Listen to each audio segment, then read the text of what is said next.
Mes chers amis, mes chers frères et sœurs en Jésus-Christ,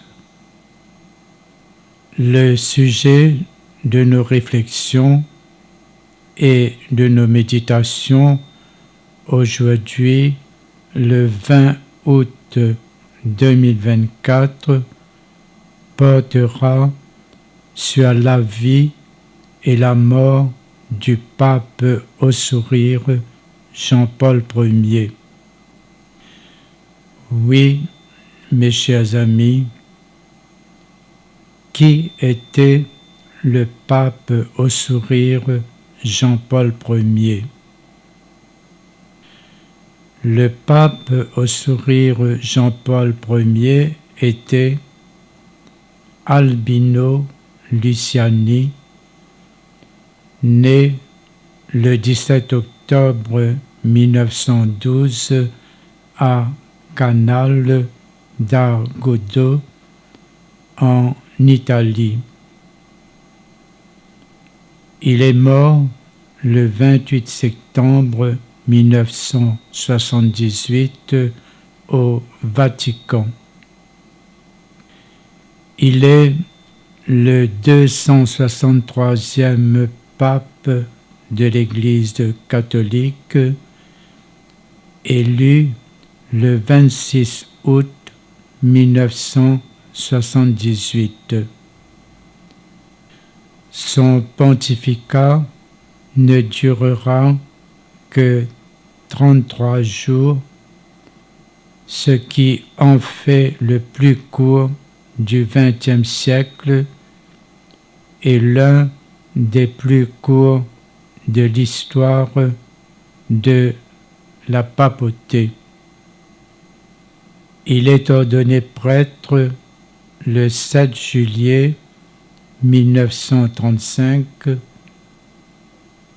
Le 15 décembre 1969, il devient patriarche de Venise. Il est élu pape le 26 août 1978. Il est élu au 4e scrutin, obtenant entre 99 et 107 voix sur 110 votants. Et il prononce le mot: « Une grande tempête est sur moi ». Il avait 65 ans. La mort mystérieuse du pape au sourire Jean-Paul Ier. La tête tournée vers la droite, un léger sourire, on aurait cru qu'il dormait. À 20h15, Jean-Paul Ier rejoint sa chambre pour aller se coucher. Ses secrétaires l'encouragent à actionner la sonnette qui se trouve au-dessus de son lit s'il ne se sent pas bien. Le pape les rassure et les encourage à passer une bonne nuit. Les gardes suisses montent la garde devant la porte. Vers 5 heures du matin, sœur Vincenza, depuis 12 ans au service de cet homme devenu pape, vient déposer une tasse de café et un petit pot de lait devant la porte. 5 minutes plus tard, elle repasse devant la porte, mais personne n'a touché au café. Elle attend encore 3 minutes, puis frappe. pas de réponse. Elle entre et aperçoit le pape allongé sur son lit, adossé à 2 gros coussins, les lunettes posées sur son nez, la tête tournée vers la droite, arborant un léger sourire, les yeux à moitié fermés. On aurait dit qu'il dormait, répétant les témoins. Dans l'heure qui suit la mort de Jean-Paul Ier, un communiqué du Vatican est envoyé aux médias. Il écrit que c'est le secrétaire particulier John Mage qui, inquiet de ne pas avoir vu le pape dans sa chapelle pontificale, s'est rendu dans sa chambre et la trouve sans vie. Donc, c'est un mensonge puisque c'est une sœur qui a approché la première le corps sans vie. Un décès si brutal qu'il a laissé le Vatican au cœur d'une affaire semant doute, suspicion et accusation.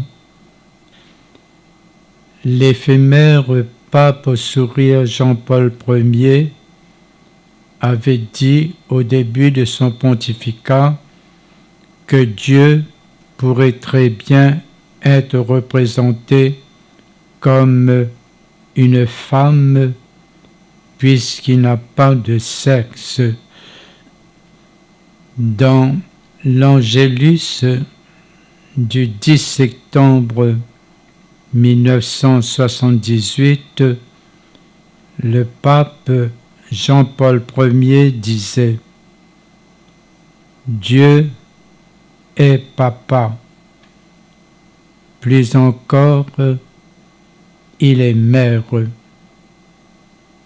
Il s'était également exprimé en faveur de bien de choses, notamment sur la contraception. Il est mort de manière non élucidée, très mystérieux. Et pourtant, le pape Jean-Paul Ier a été béatifié à Rome le 4 septembre 2022 par le pape François. Alors, mes chers amis, la question que nous pouvons encore poser aujourd'hui, le 20 août 2024, qui a le pouvoir et l'autorité de savoir si telle ou telle personne est sainte ou saint? Si vous voulez mon avis, seul Dieu notre Père et Jésus-Christ notre Sauveur ont le pouvoir et l'autorité de savoir si une personne est sainte ou saint. Oui, mes chers amis, seul Dieu et Jésus-Christ notre Seigneur ont ce pouvoir. Personne d'autre. Oui, mes chers frères et sœurs, pour terminer, je vous poserai une petite question. Connaissez-vous cette histoire juive si bien racontée par ce grand philosophe, sociologue et historien des religions, Frédéric Lenoir? Si c'est non, écoutons ensemble. Au paradis, Dieu, au commencement, a d'abord créé Ève et non Adam. Or, Ève s'ennuie. Elle demande alors à Dieu des compagnons. Dieu crée des animaux. Ève reste insatisfaite et demande à Dieu un compagnon qui lui ressemble, avec qui elle pourrait être davantage complice. Dieu crée Adam, mais pose une seule condition à Ève, qu'elle ne révèle jamais à l'homme qu'elle a été créée avant lui, afin de ne pas froisser sa susceptibilité. Et Dieu de conclure que cela reste un secret entre nous. Oui, que cela reste un secret entre nous, entre femmes. Oui, mes chers frères et sœurs, mettons notre confiance, notre espérance, notre amour en Jésus-Christ notre Sauveur et en Dieu notre Père. Car Dieu entend toutes les prières et répond à sa manière au plus juste d'entre elles. C'est ce qu'on appelle la providence divine.